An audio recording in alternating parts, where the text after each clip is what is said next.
Welcome to the D&M with Danes podcast. I'm your host, Dana De Silva. This is a space where I interview incredible souls from various backgrounds, professions, and walks of life, those who don't shy away from deep questions. Anyone who knows me knows that I love a good D&M. As I wrote in one of my poems, I'm not here for the small talk. Tell me what keeps you awake at night. Tell me the guilt you're carrying. Tell me about the one that got away. Tell me who you wanted to be. For the love of God, tell me something real. So grab a cuppa and get ready for what I hope will feel like a juicy midnight chat around the kitchen table. Thank you for joining me, and I hope you love this episode. But first of all, thank you so much for joining me. I have been looking forward to this chat so much. Me too. I love the space that you work in. Would you please, first of all, introduce yourself and tell us who you are, about this work that you're doing, and of course, how you came to be doing this work?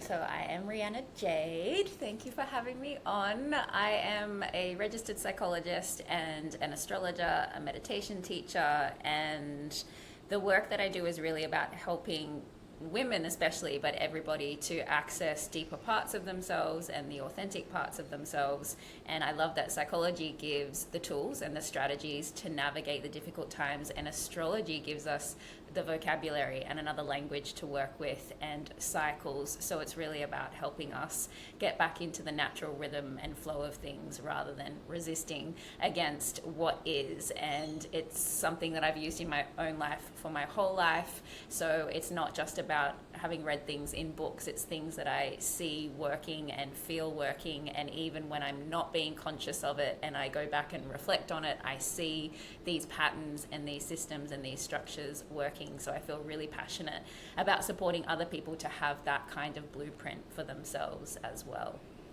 Yeah, and you've carved this beautiful niche for yourself. So back when I was in, my early 20s and I first started going to therapy, I remember looking for a psychologist, and I was really wanting to find someone holistic that could meet me in like the science and the facts and the brain and what is happening there, but then also is going to be able to kind of go down that path of the spiritual and the woo-woo.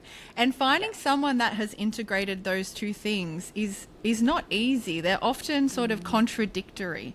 So I really love that you've found that path for yourself, and I can only imagine how fusing those two modalities together is incredibly powerful. So yeah, tell me a bit about what a typical session, like in a one-on-one sort of session, what does that look like? Are you following the lead of the client, or are you naturally weaving those things together with every person that you see?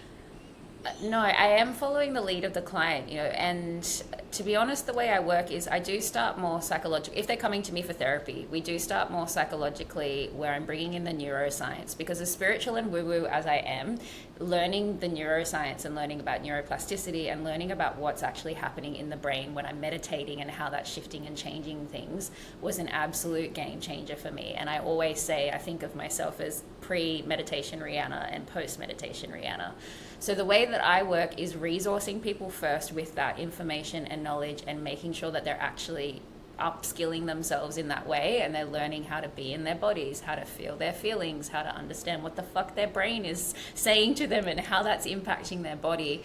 And once they're more resourced in that way and feeling more confident to actually feel their feelings, then we move into, okay, are we doing inner child work, or do we need to do some CBT? If they are more spiritually inclined, okay, maybe you want to instead book in for some astrology sessions.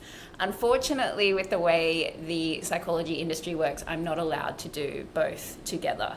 So, we can talk about it, but in terms of psychology sessions, we're much more going to be focused on strategies and supporting their mental health. But there's always the option to come and see me for astrology sessions as well. And then that's how they can be really beautifully combined.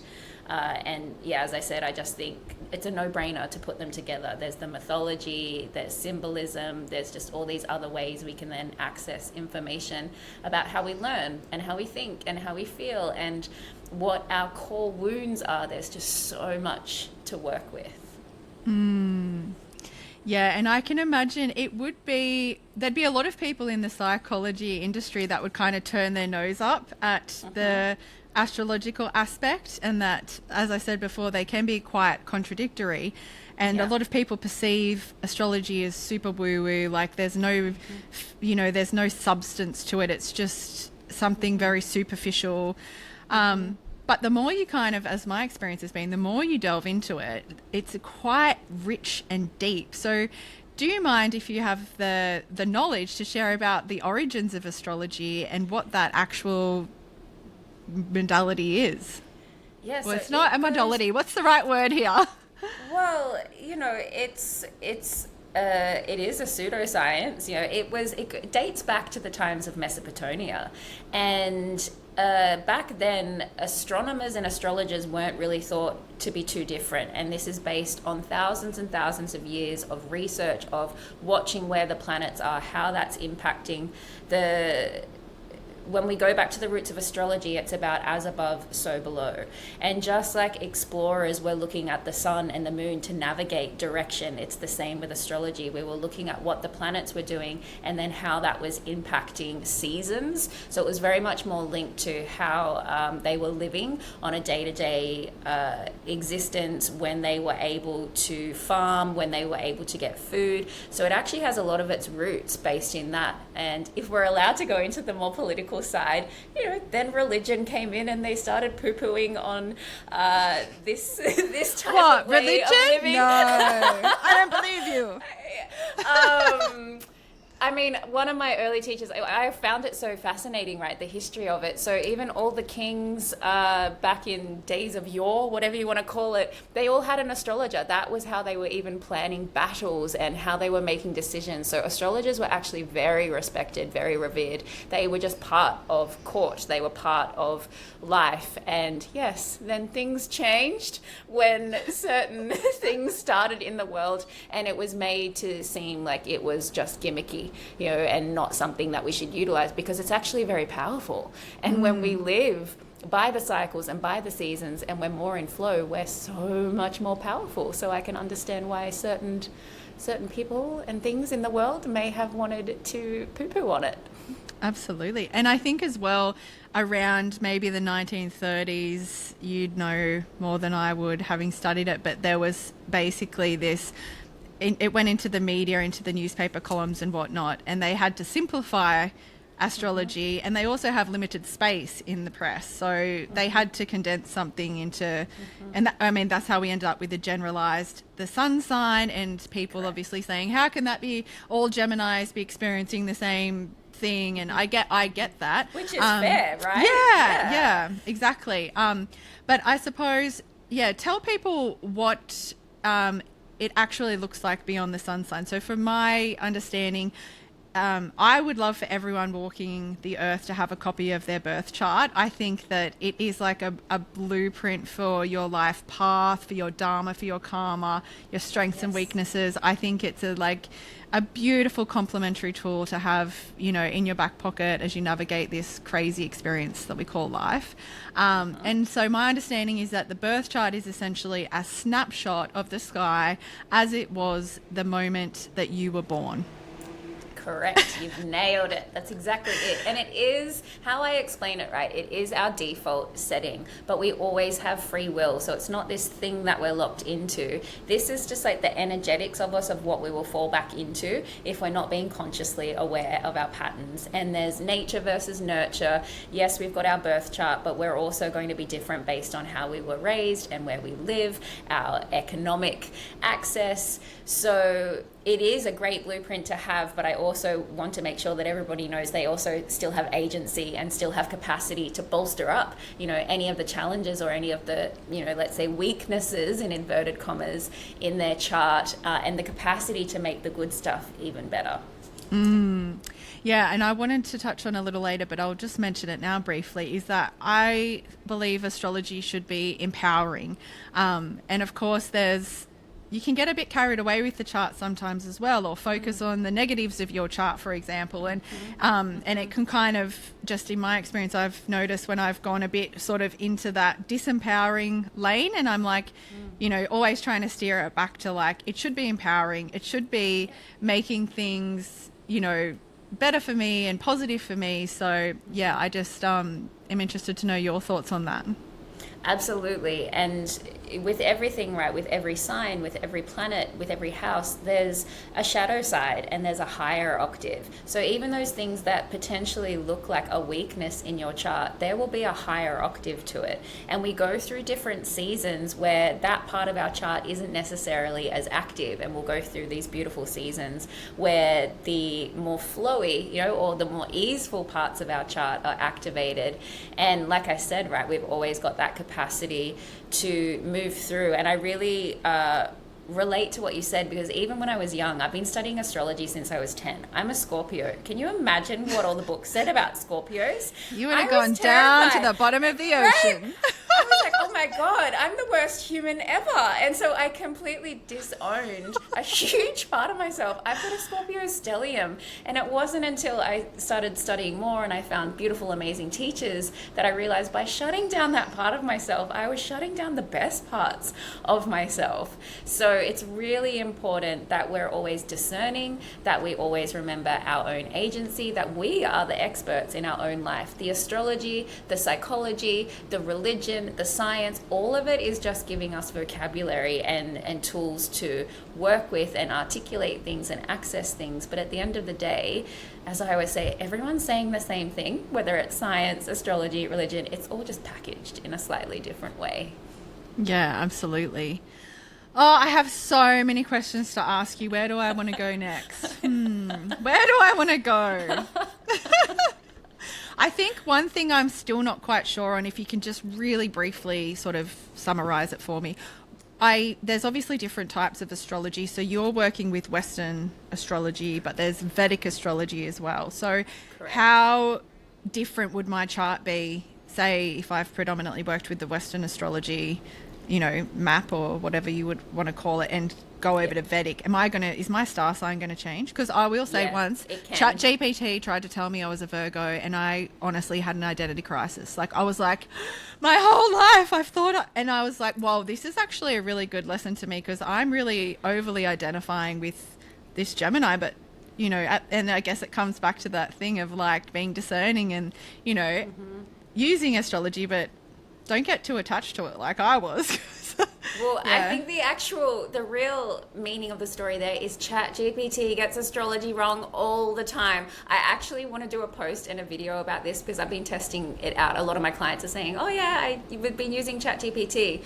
When I test it out, it will get it wrong pretty much 99% of the time. The first time it's using wrong dates, wrong years, wrong planets. So be really careful when you're using ChatGPT, and you do need to be specific of, are you asking through the lens of Vedic, or are you asking through the lens of Western? And even in Western astrology, there's different house systems. So there's so many different ways you can look at it. In terms of Western and the house systems, your planets and signs are never going to change. It would just be what house is activated, and that can change the area of life that might be impacted. But that core version of you, in terms of how you relate emotionally and how you think and how you learn, that will never change. In Vedic astrology, you will have complete, so I don't know Vedic astrology. I don't even know if I'm pronouncing it correctly. So I'm definitely not an expert, but I do know for sure that it actually changes the zodiac signs that planets are in. But we would need to get a Vedic astrologer on here to actually tell us the real juice on that. Yeah. And so did you just go towards Western astrology because that's what you're surrounded by? It's not like you looked at them both and chose, oh, this one feels more in alignment with me. It just kind of, you just landed in that because that's what you're most exposed to. Correct, yeah. So I was really lucky in terms of how I got into it. My mum was very into all of this, so I already was growing up with astrology books in the house from, you know, before I could walk, essentially. So Western astrology is just what I knew. I have, though, since studying from when I was a teenager, shifted to the whole sign house system rather than the Placidus house system. And Placidus house system is what will always be shown to you when you're looking up your own astrology online. And we probably don't need to bore everyone with the difference between Placidus and house. Literally all it does is sometimes just change what sign is, what house and sign is being activated.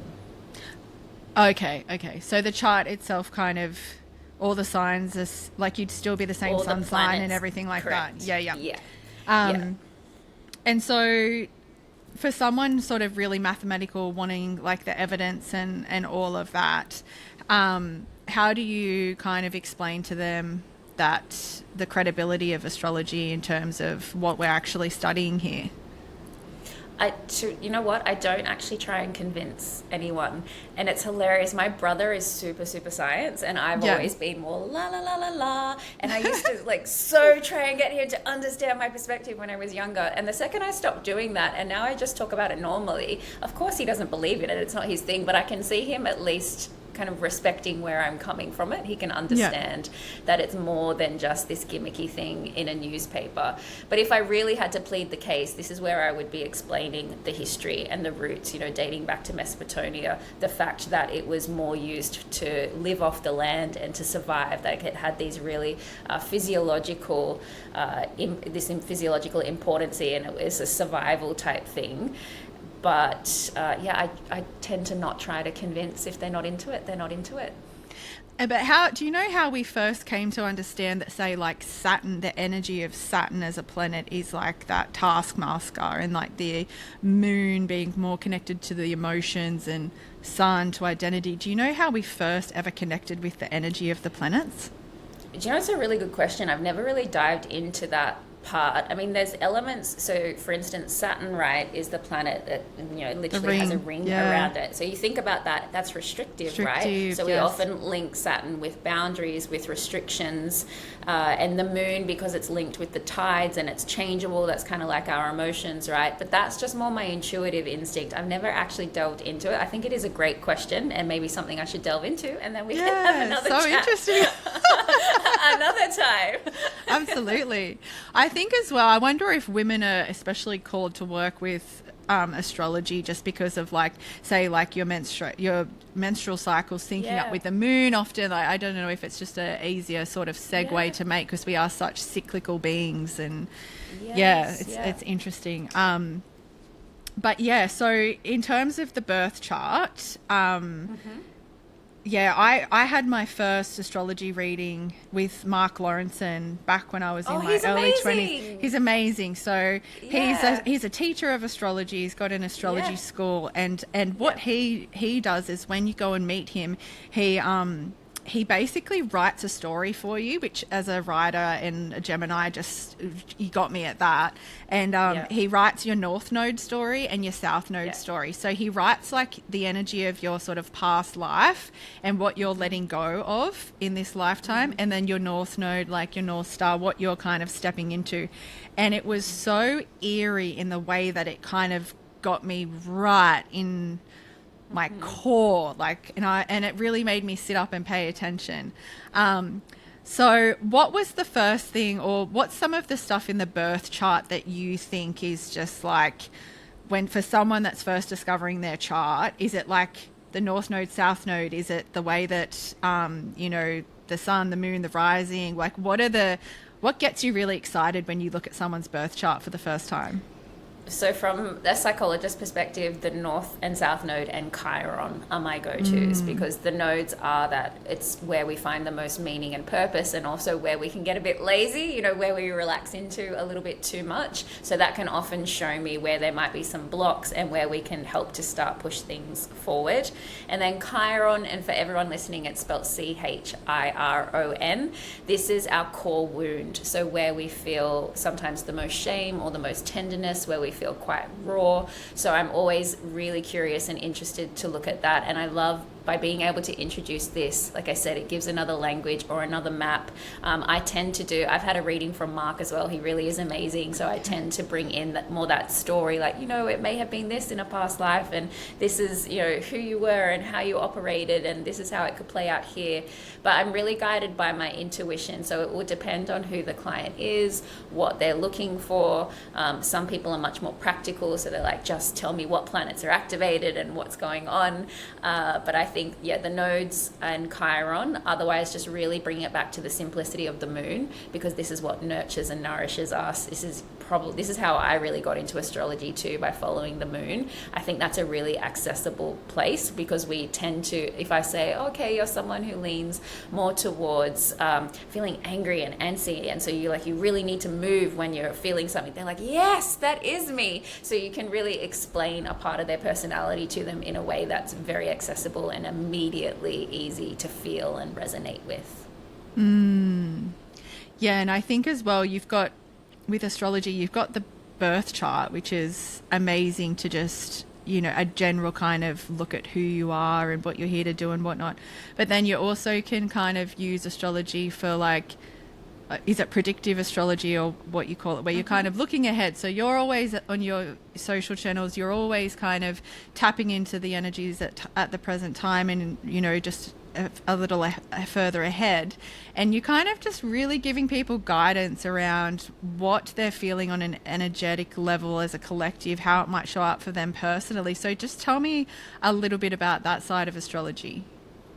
Yeah, so one of my favorite teachers, Stephen Forrest, he's an evolutionary astrologer, and he will say, we're not necessarily predicting, that's not what we're doing, but we can get a bit of an idea of what the energies and activations are going to be like. And so this is where it's about understanding the cycles of life, and I can look ahead and say, okay, if Mercury is doing this and it's in this sign, we're more likely to be thinking in a more fiery way, or we're more likely to be thinking in a grounded and practical way. So this is where understanding even the different elements, it's a really juicy way of looking at things. Are we in an earthy, practical, grounded star sign season, or are we in a really emotional, watery star sign season? So this is where we can start to get layers and information by looking at the elements, and then the different planets will impact whether it's our thinking or our feeling or our body, or our beliefs, the way we love. So the prediction is more coming from what we know and understand about what the planets mean and how the signs impact that. And then obviously based on timing, and thanks to all the astronomers back in the day, we can then say, okay, if the planets are in this sign in this month of the year, this is what we're likely to expect. Yeah, and we're obviously living in a crazy time. It's a crazy time to be alive. So I feel like once you get the sort of social media algorithm knows that you like astrology, it hits you. Like I get fed with so much astrology stuff now, which I love, not complaining about at all. But it feels like almost every other week people are like, this is the craziest week that we've had since 1804. Like it feels like, you know what I mean? Like every week feels like this is the week that the world's going to blow up. And I'm like, yeah.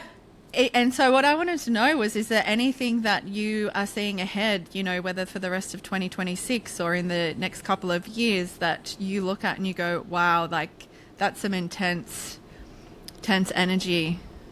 So we're in intensity at least for another 10 years. Sorry, guys. We chose to be here at the time where everything is shifting. So the reason we're saying, oh my goodness, this is intense, this is intense, this is intense.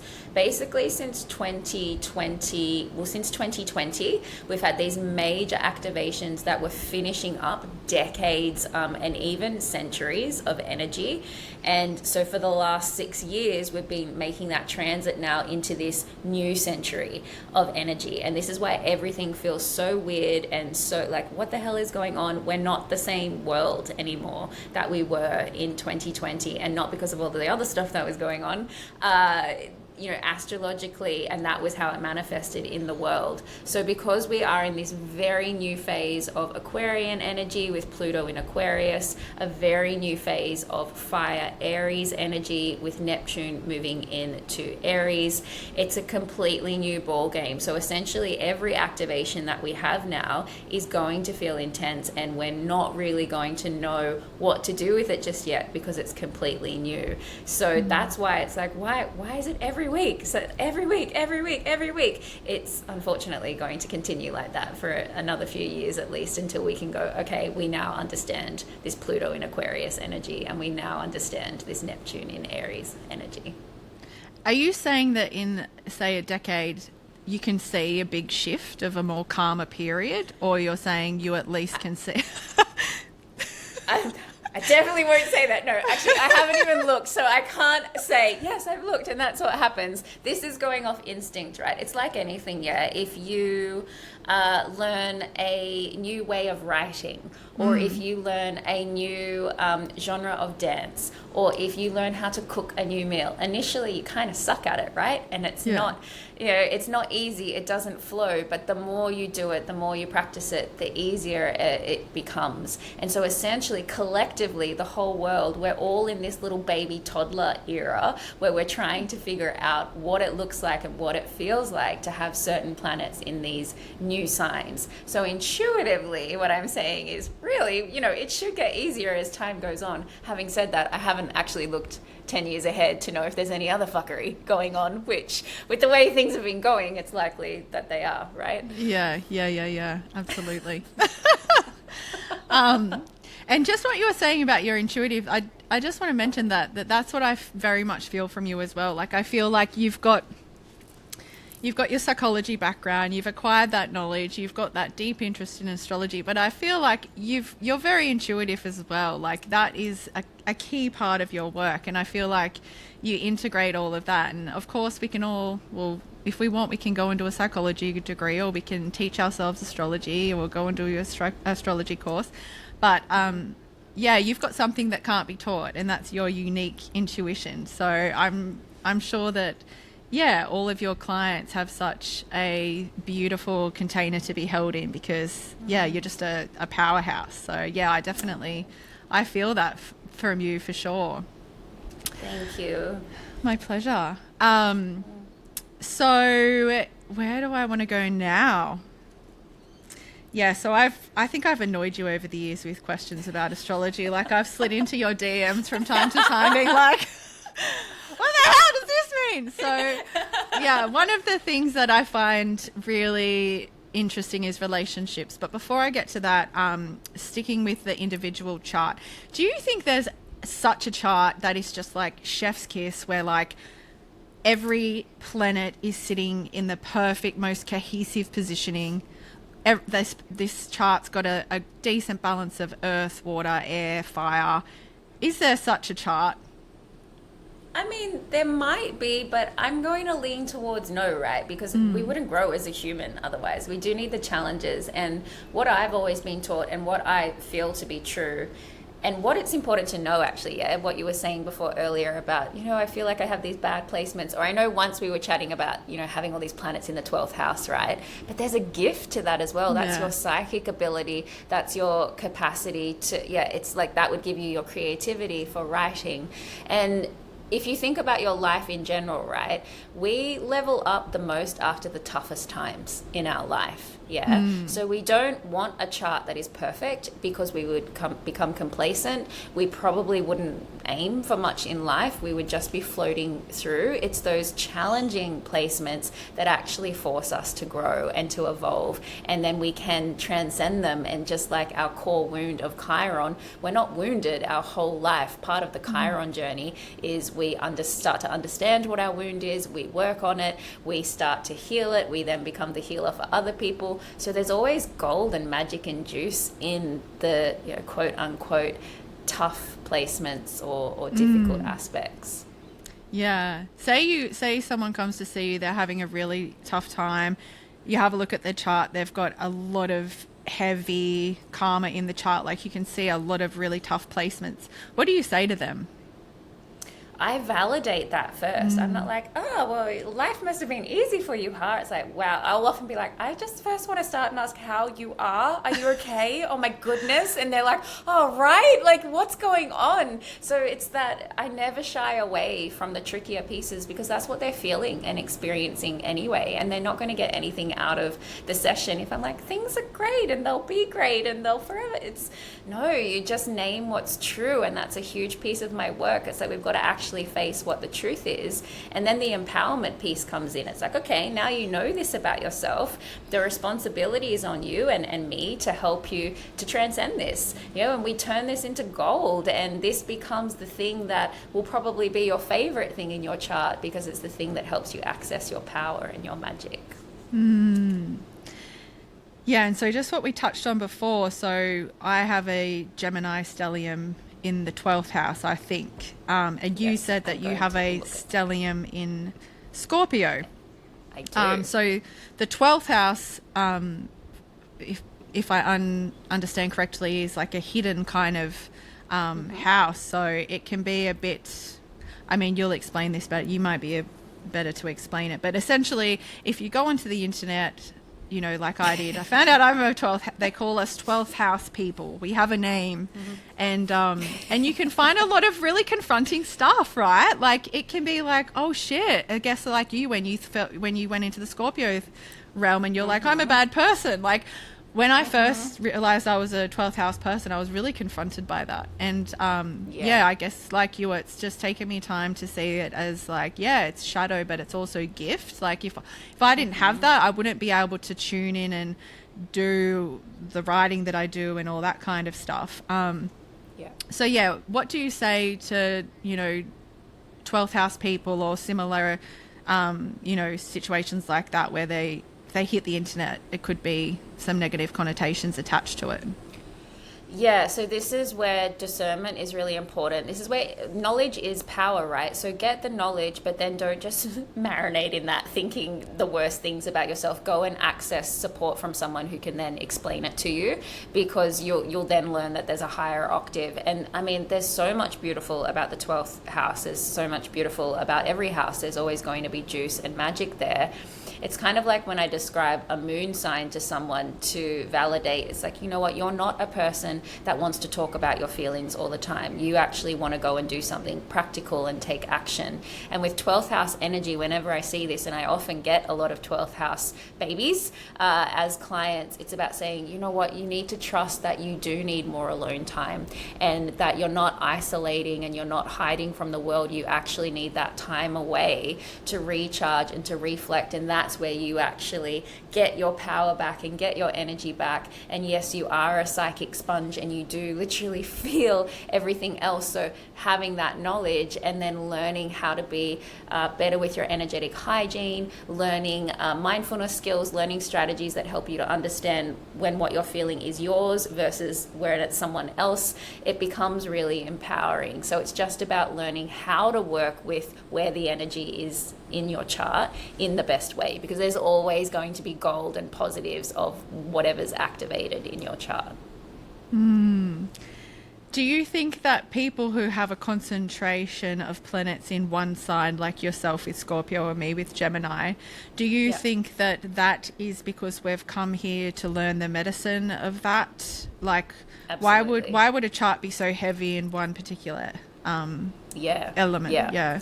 Yeah, absolutely. It's that. And probably the flip side to that, right? One of the other most common questions I get asked is, what does it mean when there's no planets in a house? And I'll explain it essentially in the opposite way that you just have. It's like you've kind of mastered and learnt the topics and themes of that house, so you don't necessarily need it so activated in this lifetime. But yeah, I'm in complete agreement with you that there is something here for us to master when we do have a stellium. And yeah, I'm looking at your chart now and I'm like, that's a very stellium, my love. It's a stellium, very stellium. You're the stelliumest of stelliums. Seriously, honestly, because we have what we call the outer planets, which are more generational planets, like people who are born over a 10 or 15 year period will all have Pluto in the same sign, or will all have Neptune in the same sign. Whereas the moon and Venus and Mercury are super personal. They move a lot more quickly. And so you've got the 4 most personal planets all in Gemini. So you've got Sun, Moon, Mercury, and Venus. Yes, it's a lot of And Gemini. Chiron as well. Yeah. Yeah, that's like 20 people something, you know. Geminis are the twins. That's like So yeah, the shadow, I like to say the shadow side of that is we going through all of the mental health stuff that I've gone through, because that energy, that's a lot of mental energy, right? But then the positive side of it is being able to talk and communicate and write and tap into this wild imagination and yada yada. So yeah, I've felt into the shadow of it, like understandably, so much, that's but such a concentration. It's a lot of mental energy. So yeah, what I understand from that is, like, if someone's predominant, say with Gemini, is an air sign, so that it's a lot of mental energy, and you being Scorpio heavy with water. So for me, I have to try and ground myself. So I have to try and balance out that air energy with the other elements. So trying to not think my way through feelings and actually feel them, and trying to bring myself and anchor myself down to the earth. So grounding and things like that. And I suppose that would be the same for you, right? With a lot of water, what do you find you have to do? Yeah, it's definitely, I mean, looking at your chart now, I'm similar to you in that even our Earth placements aren't super grounded Earth placements. Like we've both got Neptune in Capricorn, and Neptune's not a grounded planet anyway. So I'm like you, I love the water, but actually I'm my most grounded when I get into the forest, you know, or I go for a bush walk and I've got my feet on the earth or on the grass. That's actually way more grounding for me, even though I feel a lot of peace and relaxation at the beach. When I'm completely overwhelmed and overstimulated, it's getting out into actual bush nature. Even just having plants in the home makes such a difference for me, and I'm assuming it would be similar for you. And it's the same for people who might be fire or earth dominant in their chart. Instead, I would say to them, it's really important that you take baths and that you swim and that you get to the ocean, so they can have that hit of water energy if they don't have a lot of water in their chart. Or what tends to happen, right, you might find, because you're so air dominant, you would froth with other air signs, but actually what would balance you out beautifully is if you're with earth signs. Both of my signs. ex-husbands were earth signs. Yeah, okay. Yeah. Which is really interesting. I saw something the other day, like, so in astrology, like, as I understand, the 7th house is the house of relationships. So do you agree that if you look at the 7th house placement and what that sign is, that's an indication of who you are, you know, ideally going to be within in a relationship? For example, my 7th house is in Capricorn. So, and as we just discussed, sometimes that being around earth signs can be grounding for me. So is that something that you give credit to in the chart? You look at the 7th house? Yeah. Absolutely, but I also look at the 5th, so it depends on where you are. If you're already married, I'm looking at the 7th because that's the house of marriage. But if it's someone who's single and looking for love, I actually look at the 5th house first, because this is more the early stages of romance and of dating. Okay. And the other thing to consider, we can go a lot deeper here, So your 7th house is ruled by Capricorn. So then you want to look at what's the ruling planet of Capricorn, which is Saturn. So Saturn actually becomes your most important relationship planet. And then that gives us more juice. The other thing, I mean, in a more broad sense, what is often said too is for a woman, your Mars sign shows you the type of man you're attracted to, and for a man, their Venus sign shows the type of woman they're most attracted to. So there's a few different ways you can look at it, but I'll generally, when people are like, oh, I'm a Scorpio and they're a Leo, it's never going to work. I'm like, the sun signs are actually like one of the least vital things to be looking at. The relationship stuff, it blows I'm just so in awe of that. I really am. I contacted you about the South Node. So I was dating someone who, my South Node was his sun sign. He was very heavy in Virgo, and his South Node was in Gemini, and I'm very heavy in Gemini.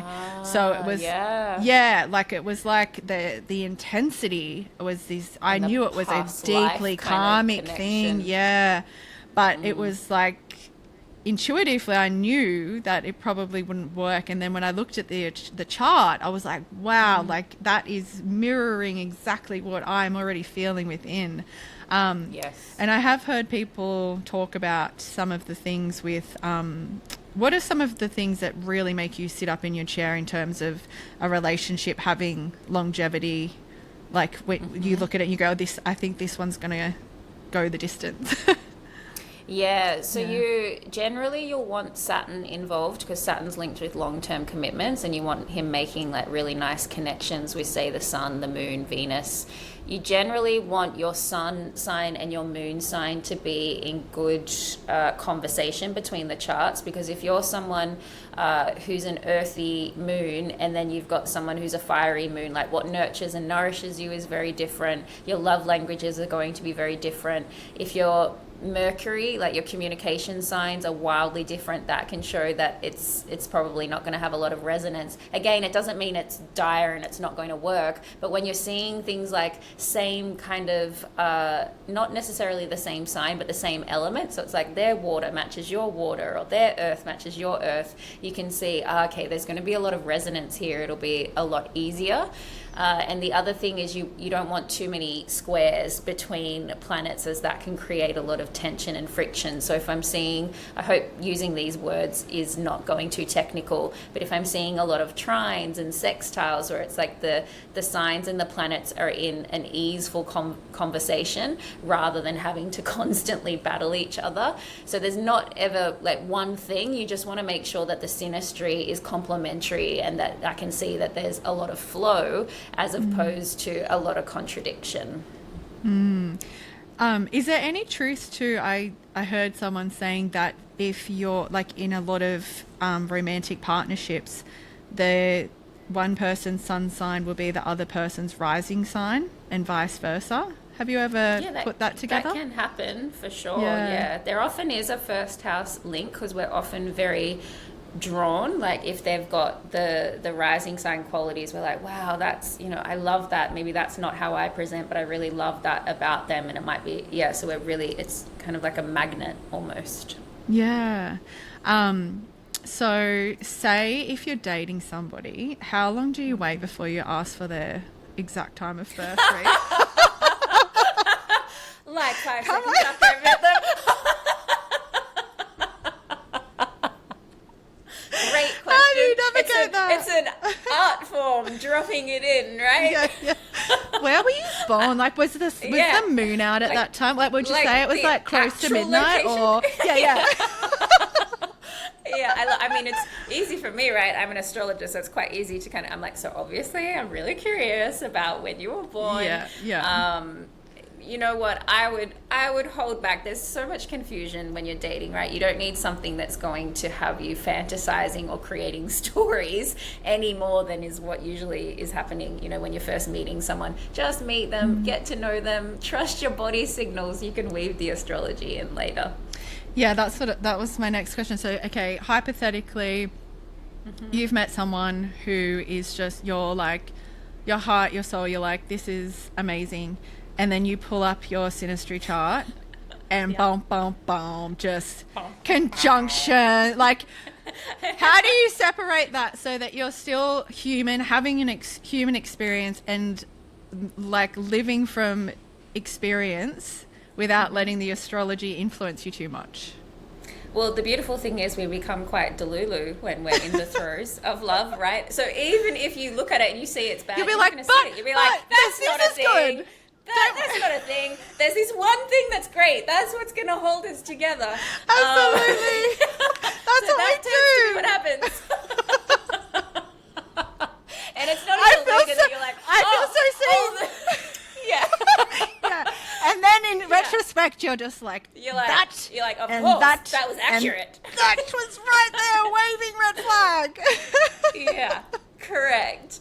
But I do think it's important. I'll actually hold off now. I think it's important to let your body lead first and actually get to know a human, and not because you can rob yourself of some of those lessons as well, right? Like, correct. Yeah, some of those lessons, even though they might be challenging or difficult, like there's always medicine in that. So you can't sort of like just go, oh, I only want all the good stuff. Like you still have to live and exist. Yeah. Remember, these are all just guidelines. You can't be like, sorry, I can't date you because you were born on this day. And no, we can't. That's not what astrology is for. Yeah.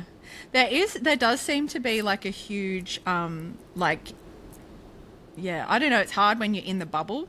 But it does seem like astrology is having a bit of a comeback, would you say? Yeah, absolutely. You notice that as well?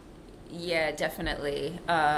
Absolutely, I do. I mean, we've had Neptune in Pisces for the last 14 years. It's just changed signs. But that's what really brought the spiritual realm back in. If I just think back to when I was a child, my mum had to go to the most random places to actually access other people, spiritual churches and things like it just didn't exist to go to a moon circle down the end of your street type of thing.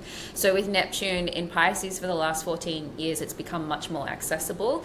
And then with Pluto moving into Aquarius and moving into this more Aquarius era, we definitely are knowing and understanding and leaning into more, what's the word I'm looking for here?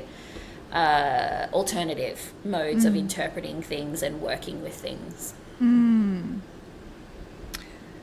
This is a bit of a random one, and I don't know if it entirely connects with astrology, but I guess what I'm saying it for is because AI is very, would you say it's quite Aquarian energy? And then I think we've got Uranus in Gemini that's more, no, there's something to do with technologies changing. Yeah. Can you talk to me a little about what you feel about AI when you're looking at it through that astrological lens? Yeah, I mean, look at so we're in 2026 now. In 2025, Uranus moved into Gemini for the first time in a very long time. And look at how AI exploded last year. It was always there, but there was an absolute explosion of it. Uranus then moved back into Taurus. I think it was in about November. And we'll have Uranus, because they kind of go forwards and backwards.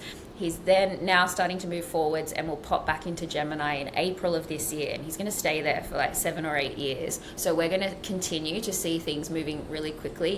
As a Gemini, right? Gemini is it's such a mental energy. It's very fast. It flips between different topics. It's such an AI quality. And then Uranus is the higher octave of Mercury. So Mercury rules Gemini. And then the higher octave being Uranus, this is like Gemini energy on steroids. So we're going to see a lot changing in terms of IT, information technology. This is very Gemini, very Mercury, very Uranus. So it'll be very interesting to see how this transpires and super important for us. This is what I was talking about in the Astrology of 2026 webinar. We really need to take ownership of how much information we're consuming and be really mindful of grounding ourselves more than ever this year and over the next few years, because the capacity to be overstimulated, overburdened, overloaded is going to be higher than it's ever been before. Yeah, absolutely.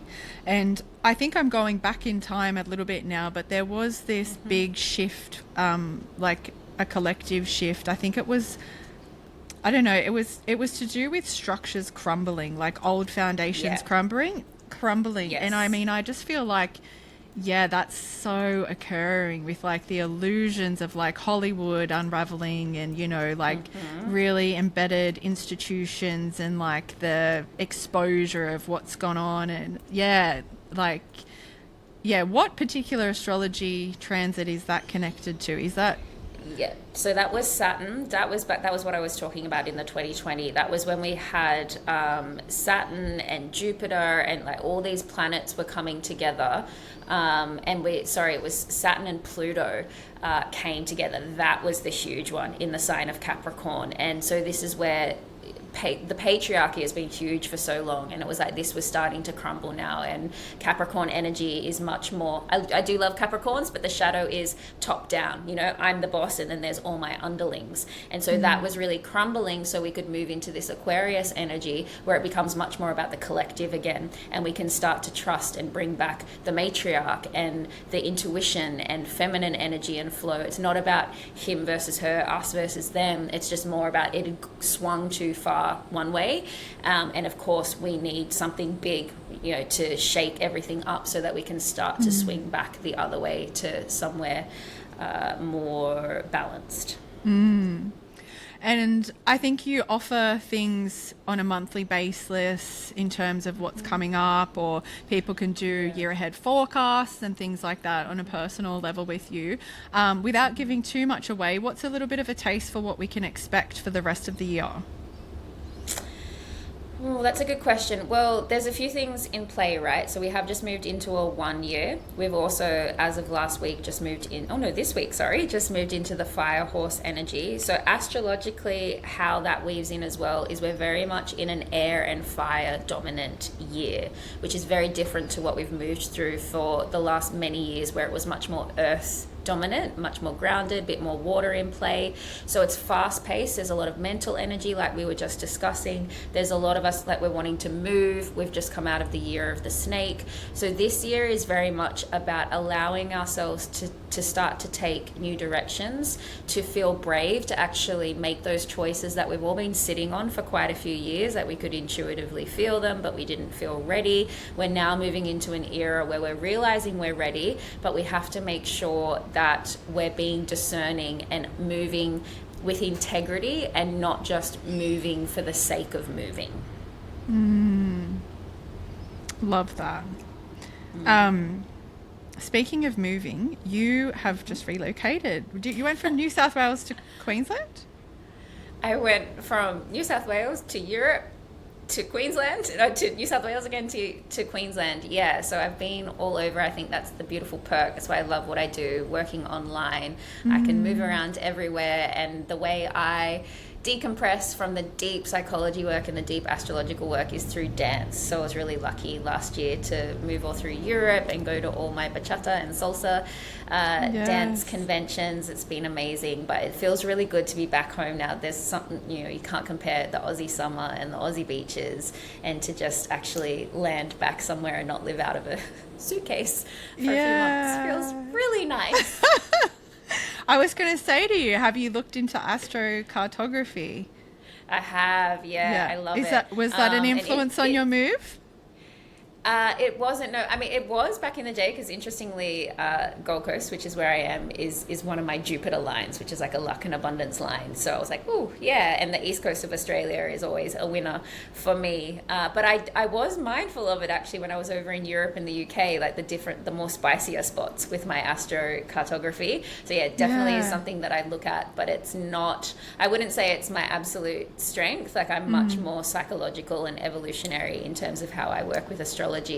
But I absolutely love astrocartography, and I remember going down that rabbit hole for a few years, like when I first discovered it. And why certain parts of the world light us up, or why we have challenges. So do you mind just quickly explaining what astrocartography is for those that don't know?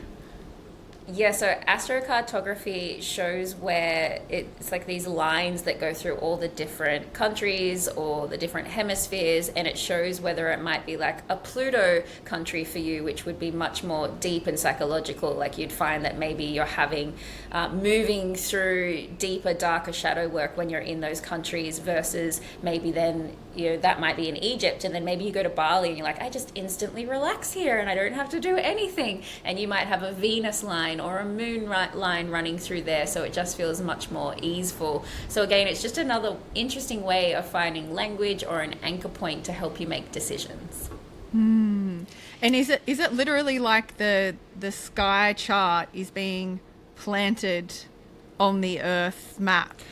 Is it that direct? I don't know. Okay. I don't know enough about astrocartography to be able to answer to that. But I mean, when I'm sure you've looked at it online as well, that does seem to be what it's like, right? Yeah.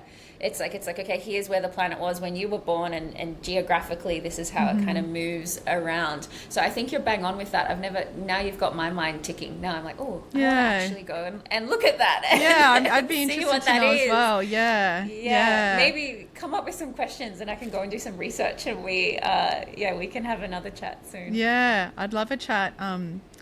I've wanted to always have a chat with an astrocartographer about the Central Coast of New South Wales, which is about 90 minutes north of Sydney, for people who don't know, which is where we grew up.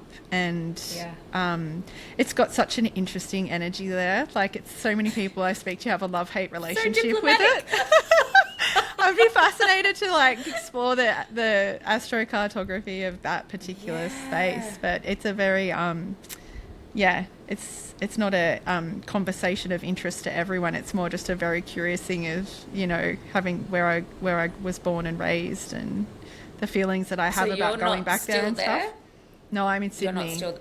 You're in Sydney now. Yeah. But I'm sure that might come up at some point. But I won't keep you much longer. I will wrap up with another question of just curious to know, with the way that the world is moving and stuff, and AI and everything like that. Do you see that in the future you'll still be doing one-on-ones with clients, or do you think that eventually you'll just have these like one program and people can sign up to the program? Is that, I feel like the days of being able to connect with my head. Yes. I just feel like it makes like the most sense of your time and energy, and being able to reach more people, and I get that. I just felt like to be able to connect with you one-on-one is something that won't exist forever. So I mean, I love it, and I would love to still keep a small amount of space for that. But to be honest, even all my regular clients are like, I've just been using ChatGPT in the interim. So I think a lot of people are moving that way. That's where I say be discerning though, and double check the facts. But yeah, absolutely. I think too, just with how disconnected we're becoming with all of technology as well, people are really craving community and connection. So I've really enjoyed bringing back the moon circles and having that space where we all come together. And it's really beautiful watching the way the women are even just starting to connect with each other in the chats and outside of moon circles. So I feel like that's the medicine for us with a lot of this Aquarius energy as well, and with the fiery energy that we've got, just having that space where we can come together and co-regulate, because it's so powerful, right? I don't know if you've done meditation classes, even when you go to a yoga class versus doing it at home, right? That magic and that medicine that comes about when we co-regulate is huge. So you're bang on your 12th house psychic energy. That's exactly where I am moving, and I'm mindful of the questions you've asked me and other people. The houses seems to be a topic that everyone's super curious about, so bringing in a houses course, and just starting to bring in those group programs where we can connect and co-regulate together. And with the AI, and not just for astrology but even for psychology, like that can help people in between sessions. And there's a lot of beautiful medicine I feel for people to grow and have quick access to growth. But of course there is a level of discernment required. What is your advice to people who are engaging with AI on the daily for things like astrology and psychology? Like, if people can just walk away mindful of one piece of advice, what would you say? So I think you're bang on there, right? There's medicine to it, and like how lucky we are to have access to so much information. It's important though, there's a difference, right, between an intellectual understanding and something that's actually embodied. So my recommendation is utilize it and work with it, but make sure that it's also in conjunction with an actual practitioner or someone in person who can then make sure that you're not just understanding the words, that you're actually regulated in your system as you're moving through these things, and that it's embodied. Because otherwise what happens is we end up in this cycle of, I understand my triggers and I understand where it's come from, but I'm still getting caught up in all the same patterns and all the same cycles. And this is where we want to move away from self-awareness into consciousness. And I personally don't believe that's something that AI can teach you. This is a learned, embodied, somatic practice and teaching that is best done through the support of a practitioner initially.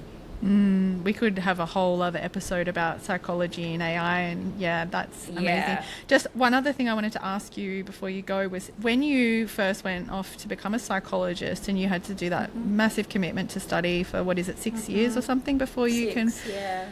Did you know that this is where you were going to end up, or did you kind of, you always had this long-term vision? It was always my plan. Yeah, it's like I feel so fortunate that I've known what I wanted to do my whole life. I've wanted to be a psychologist since I was 12 years old, and I was already years into astrology by that point, and I'd already could see the links and just see how beautifully they could complement each other. So yeah, absolutely, it was always my goal and my intention. But it's been a ride, right? Because the medical system, the Western system, really puts the fear of God in you when you want to stray away from the real clinical path. So I had to do a lot of inner work around owning this part of myself and being in integrity, and just making sure that I'm ticking all the boxes of professional development and clinical work, and to just make sure that I'm in integrity in every lane.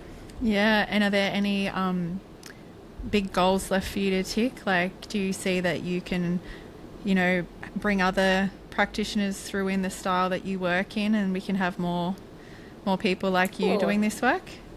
I've never thought about that. Yeah, I think you've got neurons firing in my brain. Planting seeds. I love it. This is what I love about Geminis. You guys are the best. I got ideas for you, babe. Just come see me. Yeah. Honestly, I've never thought about it. I've always just thought about, I want to give everyone access to this information so that they can be weaving that magic in their own lives. But yeah, food for thought. Food for thought. Watch this space. All right. Well, where can people find you? And I'll put it in the show notes and everything. But any key offerings that people can check out that are coming up for you? Yeah, I think the moon circles at this point, they're super affordable, super nourishing. They're every 2 weeks, so either the new moon or the full moon. They can find me on Instagram. I have my website, but Instagram is where I'm always uploading free information, videos, and then we can connect more deeply, either in the moon circles or in my upcoming courses. Can I also just say that you're so generous with your offerings on socials too? Like, you do a lot of work. You share a lot of insights for people to connect with every day for nothing, which is so generous of you. And then, like you said, your circles are so accessible. So yeah, it's amazing that you do that. Thank you. Yeah, and so that's the goal, right? Just to give people the knowledge and the access, and then I'm always here if you want to go deeper. And you're still taking on one-on-one clients at this stage? I am, yeah. So I've reopened that now that I'm back. So I'm taking clients on 2 or 3 days a week. So there's definitely space there. And yeah, also working on the courses. Amazing. Thank you so much for being here. Oh, thank you for having me. Much love. Mwah. Thank you for listening to this episode. If you enjoyed it, please like, subscribe, and share with someone if you think they'd enjoy it too. Until next time, have a beautiful day.